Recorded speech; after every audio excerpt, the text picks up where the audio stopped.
Assalamualaikum warahmatullahi wabarakatuh. Dengan saya Fadila Rahma hari ini. Kali ini di video ini banyak ininya. Saya akan mengulas tentang satu materi. Sebenarnya materi ini latar belakangnya adalah untuk kita mempunyai pemahaman yang jelas, utuh, menyeluruh tentang psikologi secara umum yang nantinya akan membantu kita dalam kerja-kerja konseling. Kenapa seperti itu? Nah, kenapa sih kita butuh memahami psikologi secara utuh? Kenapa sih kita perlu paham psikologi secara umum dan menyeluruh untuk membantu kerja konseling kita? Nah, alasannya di sini. Yang pertama adalah kita perlu memahami bahwa psikologi itu adalah induk ilmunya untuk kerja-kerja konseling kita, dan konseling itu adalah aplikasi atau terapan dari prinsip-prinsip psikologi. Jadi supaya kita bisa melakukan kerja konseling, maka kita butuh untuk memiliki pemahaman yang utuh tentang psikologi itu sendiri. Nanti pada praktiknya seperti apa? Nah, yang pertama adalah kita perlu memahami psikologi itu sebagai sebuah disiplin ilmu yang fokusnya adalah tentang jiwa manusia, studi tentang jiwa manusia, yang pada prakteknya yang dimaksud dengan jiwa manusia itu adalah tentang proses mental dan perilaku manusia. Jadi yang kita perhatikan adalah jiwa manusia. Ketika kita kerja konseling, maka yang menjadi fokus utama kita adalah proses mental dan perilaku si klien, karena itu nanti dari sana itu akan kelihatan apa dan bagaimana si klien itu sendiri. Jadi itu kemudian psikologi itu merupakan cabang yang memiliki beberapa cabang yang utama. Jadi psikologi itu studi yang sangat luas sebenarnya, dan dibagi dalam beberapa cabang utama, sehingga studi itu punya beberapa fokus yang itu membangun psikologi secara satu kesatuan. Kemudian setiap cabang yang utama tadi itu memiliki keterkaitan satu dengan yang lain dan saling mempengaruhi. Misalnya biopsikologi, kondisi tubuh manusia itu akan sangat berpengaruh pada kondisi psikisnya. Demikian juga sebaliknya, kondisi psikis manusia itu akan mempengaruhi biologinya pada tubuhnya si manusia. Misalnya kondisi stres. Nah, kondisi stres itu kan kondisi mental ya, psikologis, itu bisa mempengaruhi tubuh, seperti efeknya adalah menaikkan tingkat detak jantungnya misalnya, sehingga orang stres mungkin detak jantungnya itu beatnya lebih cepat daripada yang tidak.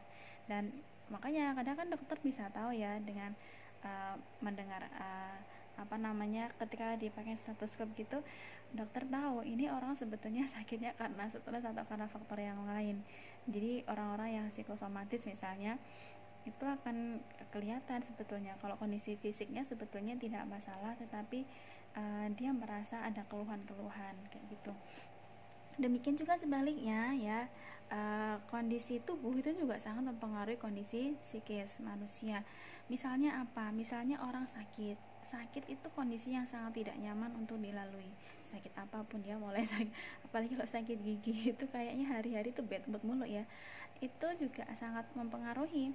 Jadi sakitnya di gigi, tapi itu bisa membuat, karena kondisi sakit itu membuat orang jadi bad moodnya jadi tidak stabil, ada mood swing kayak gitu. Kemudian cenderung lebih marah karena merasa sangat tidak nyaman dan berusaha mencari kenyamanan, sehingga misalnya makanan yang biasanya disuka menjadi tidak disukai. Kondisi keadaan lingkungannya yang biasanya si orang itu baik-baik saja, dia merasa kayaknya selalu ada yang salah misalnya. Makanya orang sakit kadang-kadang mereka menerima melalui masa-masa sakit itu juga membutuhkan kondisi, mereka berusaha menyamankan diri, dan ternyata dalam usaha menyamankan diri itu mungkin ngeselin orang-orang di sekitarnya, seperti itu. Jadi kondisi tubuh dengan kondisi psikis itu bisa saling berkaitan dan saling mempengaruhi. Ini masih baru tubuh dengan psikis ya. Nanti ternyata bisa jadi kondisi kognitifnya misalnya. Bagaimana perkembangan kognitif itu mempengaruhi proses mental pada individu. Anak-anak yang masih masa praoperasional misalnya itu menunjukkan ciri yang sangat berbeda dengan mereka yang orang dewasa yang sudah operasional formal misalnya. Itu mereka akan memiliki ciri yang berbeda sekali, dan itu akan sangat mempengaruhi perilaku yang mereka tunjukkan, perspektif mereka, persepsi mereka, kemudian apa yang mereka pikirkan dan apa yang mereka rasakan, bagaimana mereka berperilaku, itu akan sangat kelihatan sekali, dan itu akan mempengaruhi satu dengan yang lain ya, seperti itu.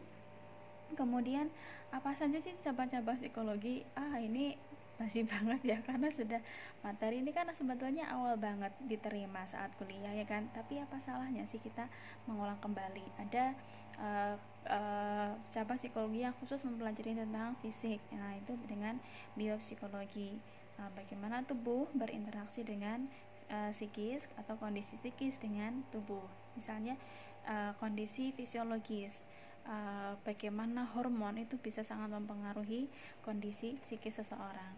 Kemudian psikologi kepribadian, menarik banget ya kayaknya ini.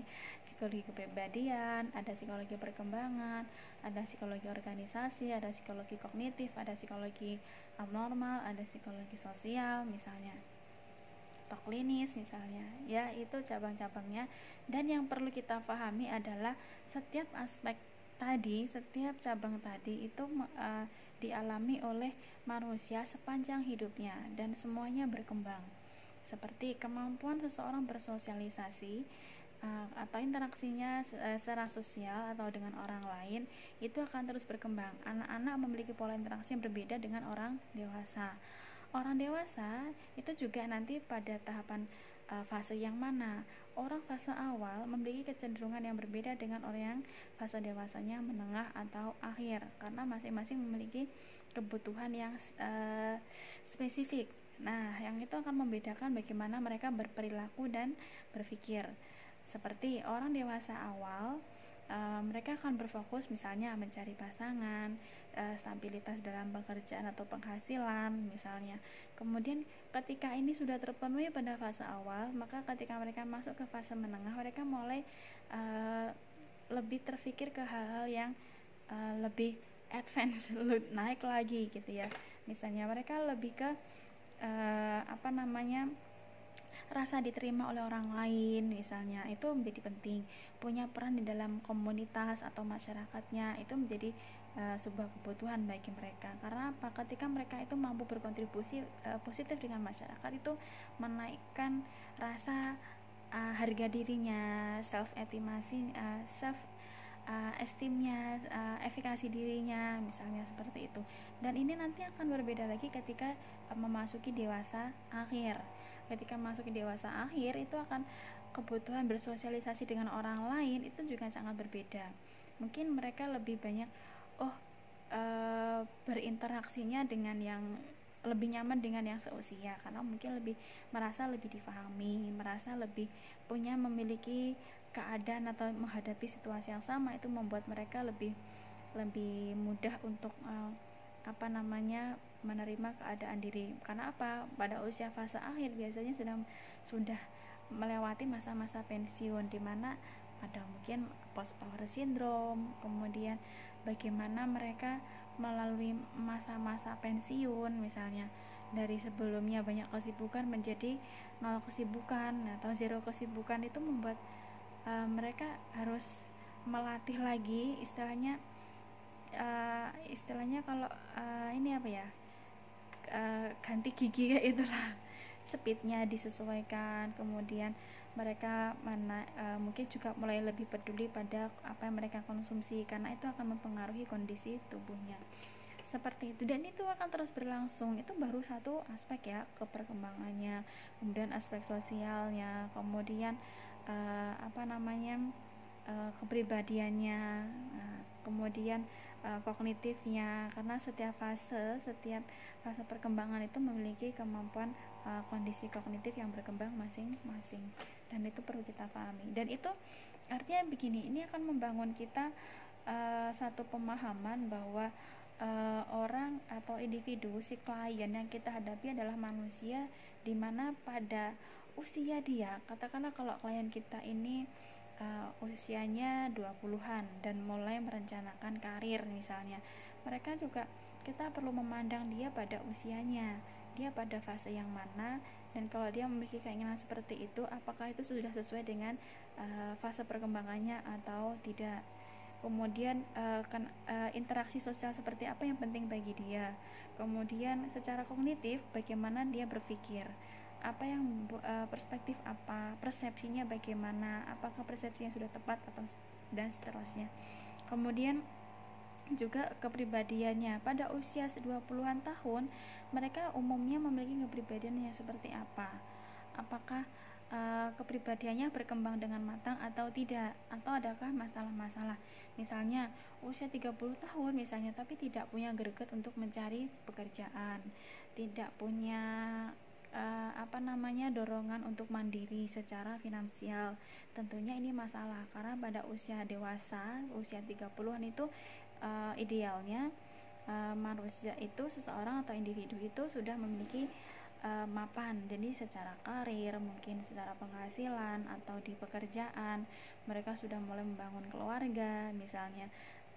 Kalau ini ternyata tidak dilalui, what's going on, what's happen, what's wrong, apa yang miss, apa yang terlewat misalnya. Oh, ternyata orangnya tidak ingin berkomitmen misalnya. Kenapa tidak ingin berkomitmen?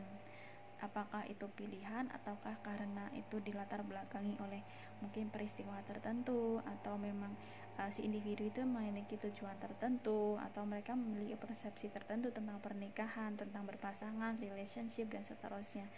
Jadi dengan memotret diri si individu itu dari aspek sosialnya, kemudian perkembangannya, kognitifnya, biopsinya, kebutuhan tubuh seseorang di usia 30 itu apa sih misalnya, kemudian personality-nya misalnya, itu kita akan memiliki gambaran yang utuh tentang si klien, sehingga kita jadi konselor itu paham, oh usia klien sekian, apa yang perlu dilakukan, mereka butuh apa misalnya. Karena nggak mungkin kan kita punya klien usia 30 tahun laki-laki, tapi kita perlakukan sebagai anak usia 10 tahun, kan tidak sesuai gitu ya. Kemudian kita beralih ke konselingnya ya. Kalau tadi dari psikologi secara umum, kita beralih ke konselingnya.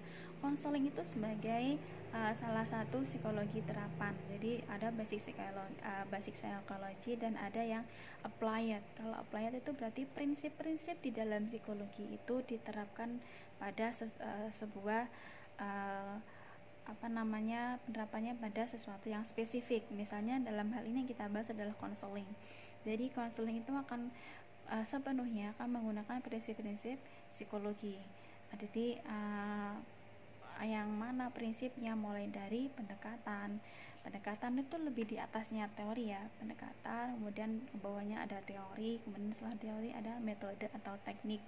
Jadi kalau di pendekatan maka kita akan menggunakan mungkin aliran atau pendekatan tertentu misalnya, seperti itu. Dan konseling nantinya akan menggunakan prinsip-prinsip psikologi dan prinsip terutama pada prinsip yang cabang-cabang yang utama tadi.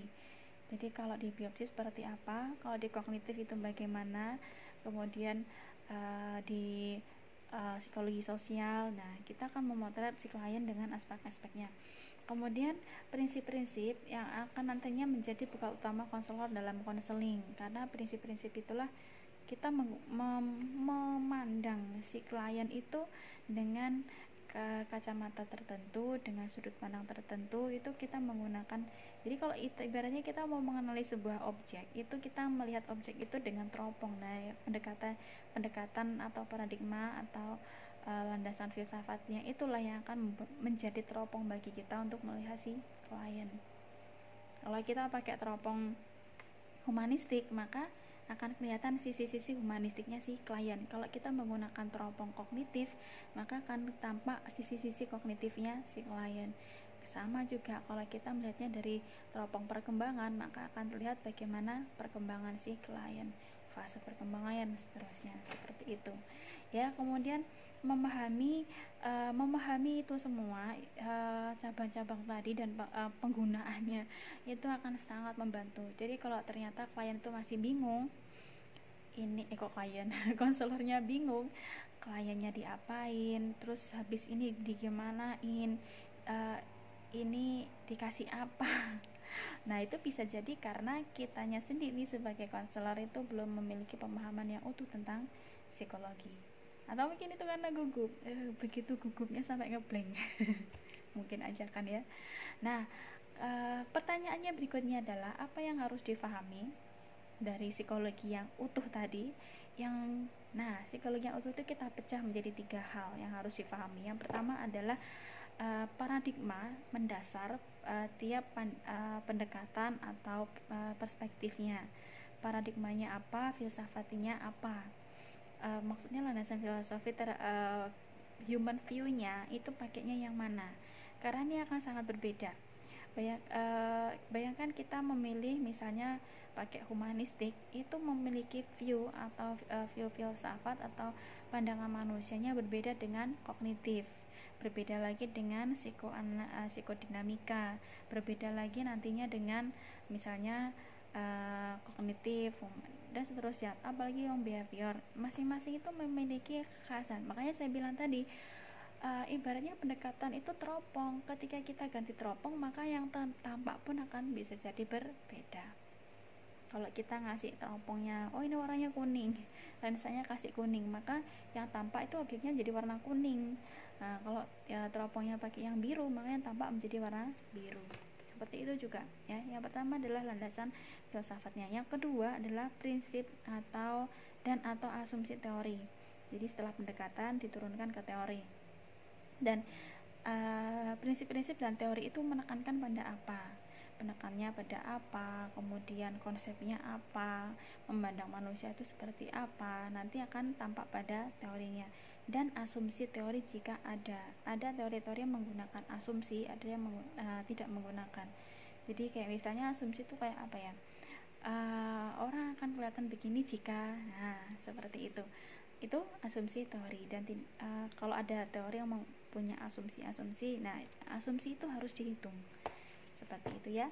Kemudian yang berikutnya tadi paradigma atau landasan filsafatnya, kemudian ke teorinya, berikutnya adalah ke metode, teknik atau prosedur.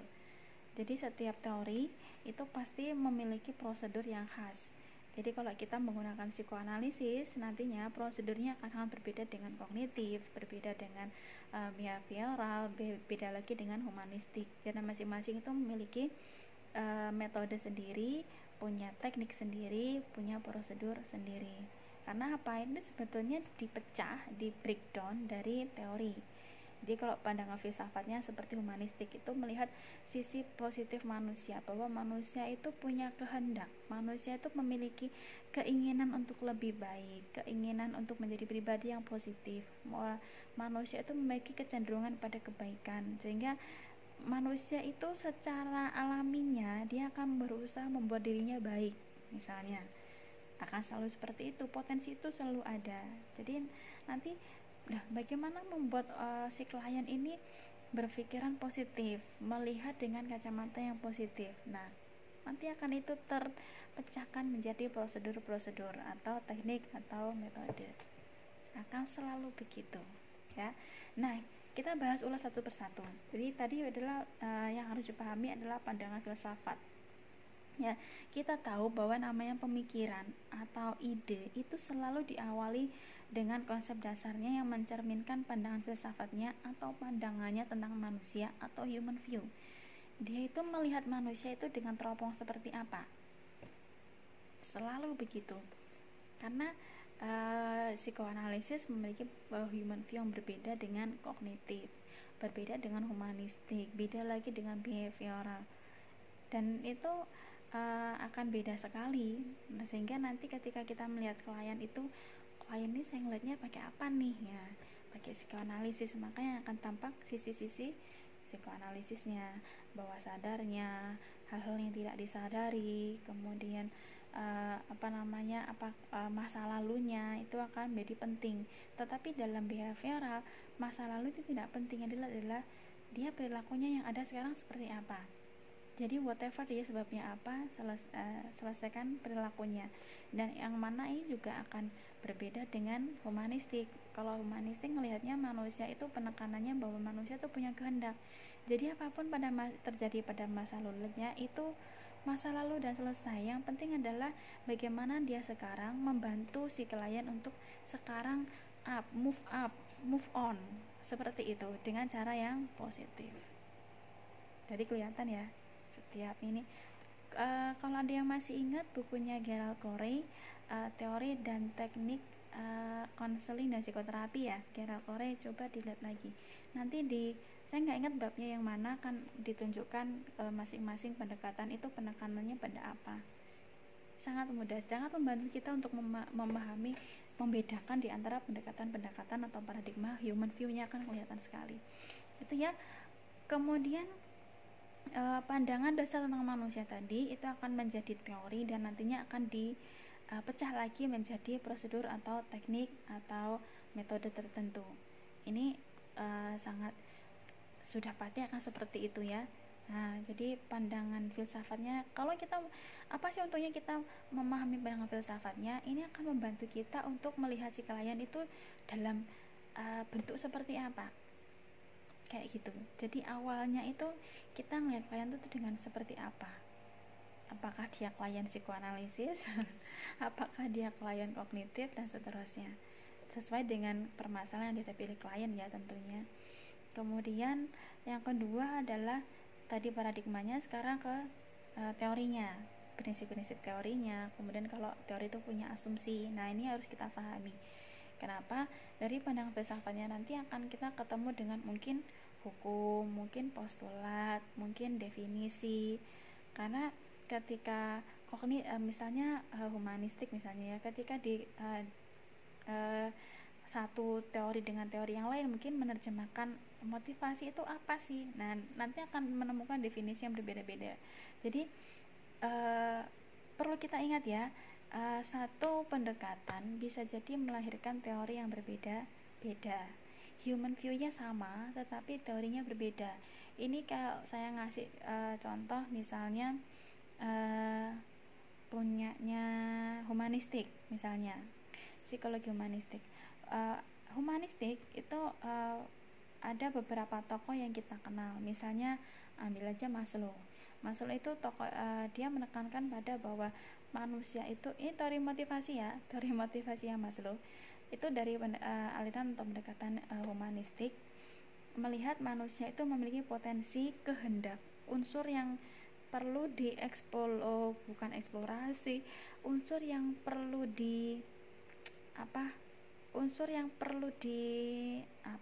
dimunculkan, dioptimalkan yang itu. Dan sangat penting untuk kita tahu bahwa dalam humanistik itu walaupun memiliki pandangan manusia yang sama, ini ternyata melahirkan teori yang berbeda-beda. Misalnya teori motivasinya Abraham Maslow berbeda dengan teori motivasinya McClellan. Salah satunya kalau Maslow misalnya penekanannya adalah tentang hierarki kebutuhan. Nah kalau di McClellan adalah manusia itu nggak harus hierarki kebutuhan, manusia itu termotivasi karena beberapa hal.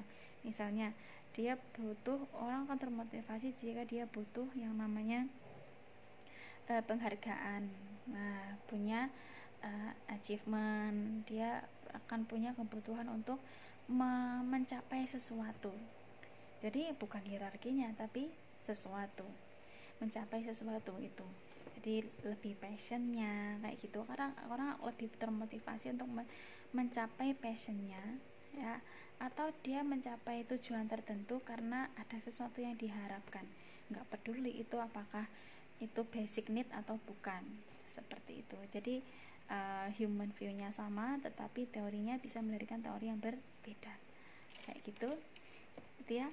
Kemudian termasuk juga kita perlu memahami view masing-masing pencetus teori itu. Ini akan sangat berbeda.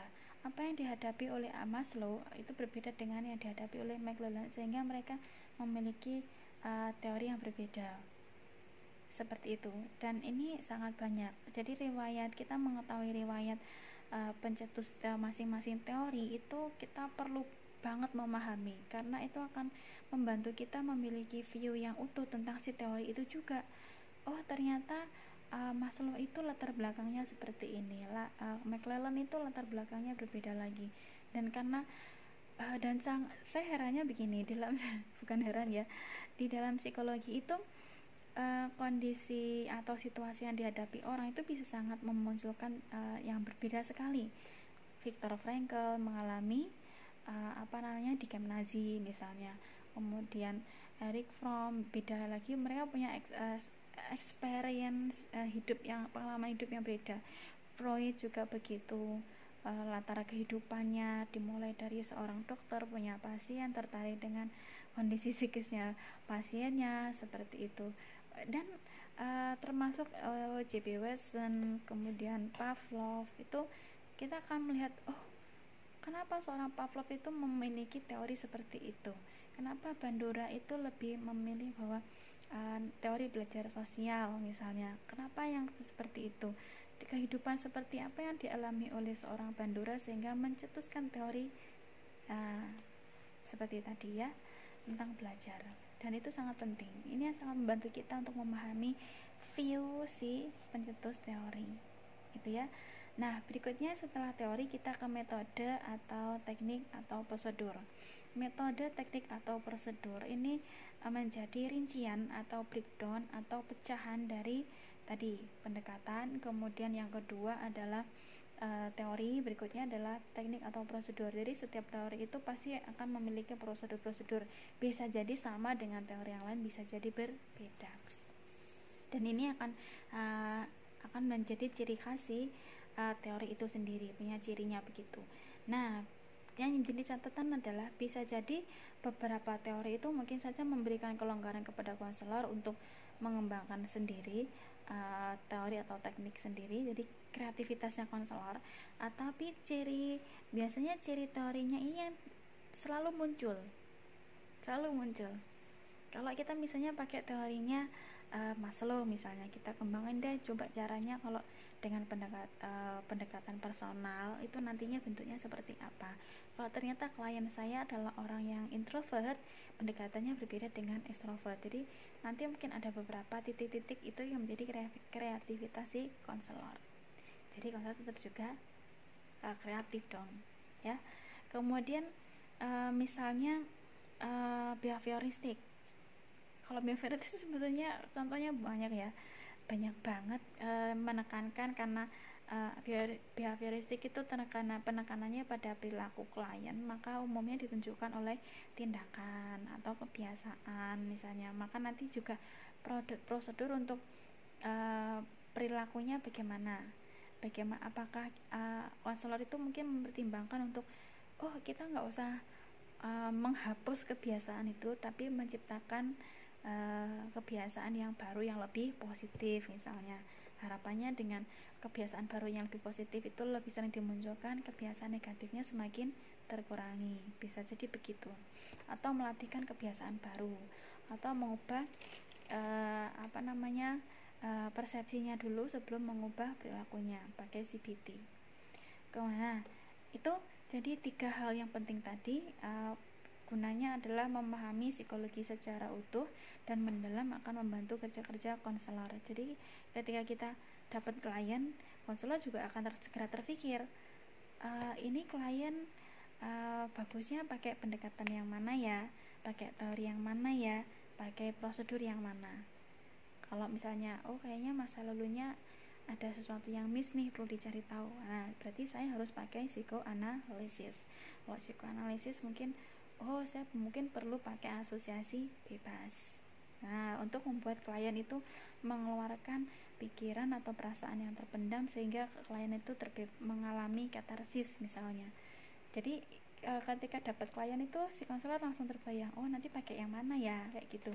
Jadi nggak sampai namanya kebingungan, ini klienku kok kayak gini ya, tak kasih apa, Nah, bisa jadi si konsepnya blank. Kalau blank gimana? Ya diisi dulu biar nggak blank.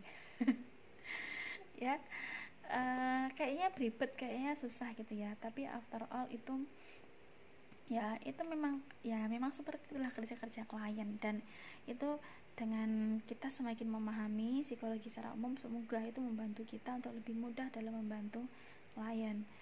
Ya, itu saya harap kalau ternyata uh, saya berharap kita memiliki pemahaman yang utuh tentang psikologi, tentang kalau ternyata kok saya ternyata nggak paham ya dengan teori ini, kok saya nggak tak paham ya dengan pendekatan ini, kok saya nggak paham ya dengan teknik ini. Nah, saatnya kita buka buku lagi, belajar lagi, membaca lagi, direnungkan lagi, direfleksikan lagi, kalau perlu mungkin perlu dilatihkan lagi ya. Itulah semangat kita. Jadi sampai di akhir perkuliahan pun semangatnya adalah semangat untuk terus belajar, karena yang kita pelajari mungkin 2-3 semester yang lalu kita untuk membangun satu bagian, dan sekarang setelah kita hampir di penghujung perkuliahan kita akan mempunyai gambarannya utuh. Ibarat puzzle, kalau dulu itu kita ketemu bagian-bagiannya aja, nah sekarang saatnya kita memiliki potongan-potongan puzzle tadi untuk menyusun gambar yang utuh. Begitu ya.